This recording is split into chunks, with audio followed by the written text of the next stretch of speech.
This was probably the most stressful E3 of my life, and I don't know why, but I just couldn't deal with the pressure. I was actually a shadow of myself at this E3. Cyberpunk 2077, CD Projekt Red's first deviation from the Witcher universe, is an action-oriented, narrative-driven open-world RPG. Which is a mouthful. The game was announced in 2012 and officially revealed in a teaser trailer in 2013, but after that there was nothing. After the teaser, we kind of went dormant. There was silence for 4 or 5 years, which for me and for my community team was very hard because, you know, people were very excited about the game. When we first announced the Cyberpunk, we had a certain vision of where we want to take it. The main difference between a pen and paper RPG and the PC game still to this date is that ultimately, while video games are nicer to look at, the freedom that you have in a pen and paper RPG is something that we have yet to achieve in any game, I would say. We can't just take what is the source material and just, all right, we'll make a video game around it, but we have to be smart about it. Being smart takes time and experimentation. Over the last 5 years, the Cyberpunk development team has been crafting an experience that they hope exceeds the expectations of fans of both the original franchise and of CD Projekt's previous output. The reason why you can't really go out and just show everything is because video game development is such an iterative process, right? What we have now might not be there tomorrow. So we've had ideas that have died over the years, then they have been resurrected, then they died again, and now they're back. Cyberpunk 2077 isn't only set 50 years after the source material, but it also takes place in a parallel timeline. This gave the team the freedom to create a game that respected and referenced the source material, but also suited the shift to the video game medium.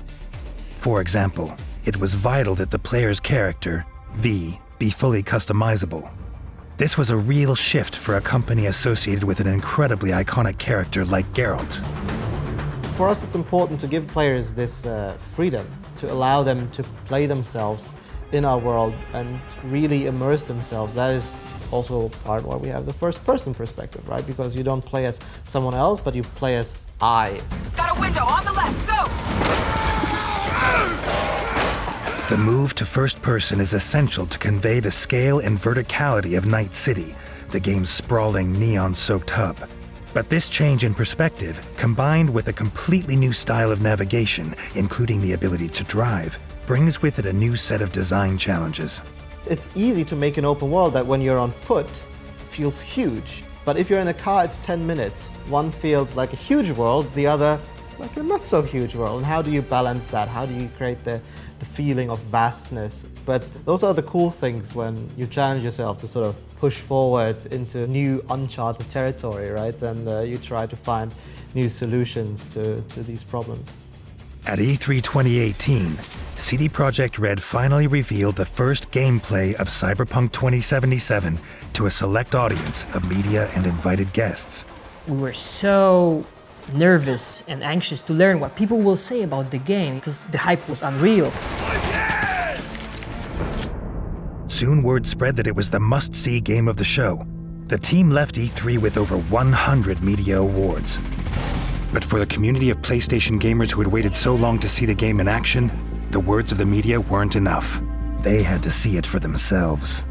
2 months later, their wish came true when all 48 minutes of the playthrough was made public. Their overall sentiment was amazing and the reception was great. So it was just very rejuvenating for us to basically see those reactions and we're just like, whew, okay, cool, we got it. Well done, Lindsay, well done. Cyberpunk 2077 may no longer be the mystery it once was, but work on it is far from over. True to the promise made in 2013, it's still coming when it's ready.